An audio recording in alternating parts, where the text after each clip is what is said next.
Welcome. Today we will be discussing the improvements on the procurement process within IES communications. Currently, our procurement process is derived from IESOS and has a manager manually type in the part numbers and send the request to purchasing.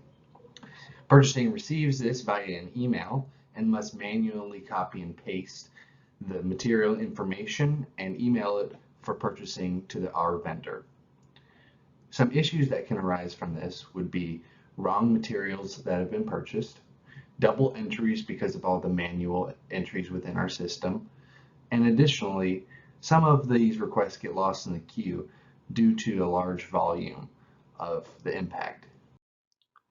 Some of the stakeholders that can be affected by this new procedural update would be the VP of Finance and the President, because ultimately it is under their scope and under their jurisdiction to approve and manage these type of procedural updates. Additionally, project managers are affected by this procedural update because they are ultimately the ones who are purchasing the material for their job, and it makes their life a little bit easier. Additionally, the vendors get impacted by this because there are a lot of back and forth and wrongful material purchases based on duplicate entries or manual typos. This type of procedural update will help to eliminate some of those back and forth with the vendors. Ultimately, the purchasing administrators are the people who are going to be seeing and touching and applying these new procedural updates. This will actually allow them to be more efficient in their processes because there's going to be less manual entry and less double entries that will be happening due to the fact that most of the application will now be automated.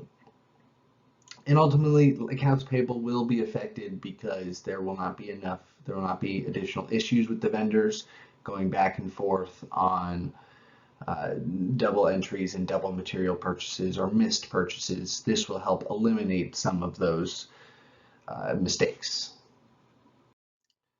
The new proposed solution revolves around automating the procurement process from the project manager to purchasing.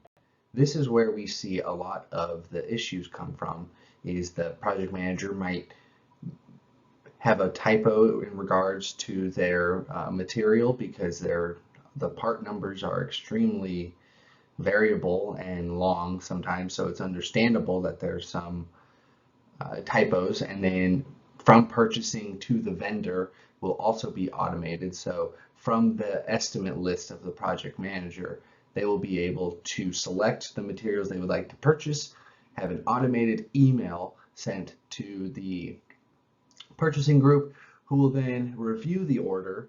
Instead of manually entering it to the vendor, they will review the order and say that looks okay, and will issue it to the vendor. What this will do is allow for there not to be so much copy and pasting nor manual entry. We are also looking to have significant improvements in the automation part of this, because ultimately we will need to rely on our IT and development team to develop processes that are going to be more beneficial. And lastly, we are looking to set up alerts systems that will allow for things to not fall through the queue. Each month we have thousands of material purchases that equates to multiple purchase orders per job. So it's sometimes things get lost in the queue. So this new alert system will definitely help in reducing those inefficiencies.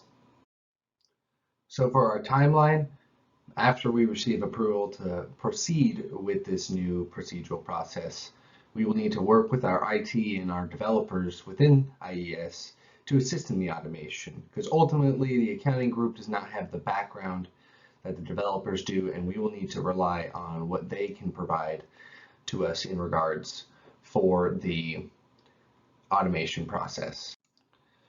Once IT is able to provide us with an automated process, we can allow for 1 to 2 of our purchasing agents to actually beta test this and in a controlled environment, because we don't want to issue this live without making sure that we got the checks and balances. Once they come back clean, the beta comes back clean, we can introduce some training seminars with the purchasing administrators and the project managers, ultimately telling them, hey, we are going to have a more automated process, and it's going to allow both sides to be more efficient and allow us to account for all the materials purchased in a much more efficient and productive manner.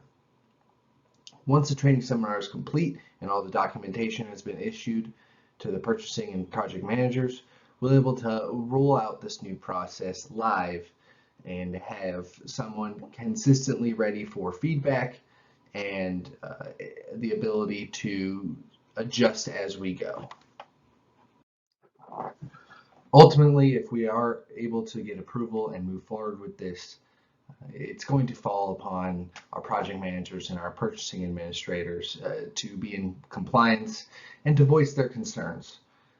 We might not be thinking of something, and they are able to say, hey, why are we not automating this process? So it's important to listen to their feedback and have a healthy line of communication between the upper management and our administrators. As we previously said, we will be issuing out memos, training seminars, and procedural documentation. This is more of a formal type of communication that allows us to have backup for that we communicated this properly to the project managers and purchasing administrators, but also for them to rely on and go back to see, am I getting this procedure right? And also, we can never forget about the informal communication techniques. It is going to be a process, so we need to go in and check on our administrators and our project managers, asking them, hey, how's this going, in a more informal way and more of a water cooler, would be the best way to put it. Patience with the process will allow us to truly get this right and allow us to scale continuously throughout the next few years without having to worry about the previous issues we've had in our procurement and purchasing departments. It is important that we understand that this is a brand new procedure. We've had our purchasing and procurement process installed for many years now, and a lot of people only know how to do it that way. So we have to be understanding and patient with the process and unlock our milestones and make sure that we're doing things the right way. We are gladly welcome to have feedback from the administrators or the project managers to make this more efficient, because again, we are looking from a bird's eye view instead of on the ground level. So it's important to communicate with our employees that this is a team effort, because again, the goal is to reduce inefficiencies within our accounting and operations department. We are looking to continuously scale for the next however many years, and it is important that we improve on our processes as we go, because we cannot afford to have much more mistakes than we already having right now. So thank you for your guys' time, and I appreciate you guys listening. Please let me know if you guys have any comments or feedback, and I look forward to hearing your response.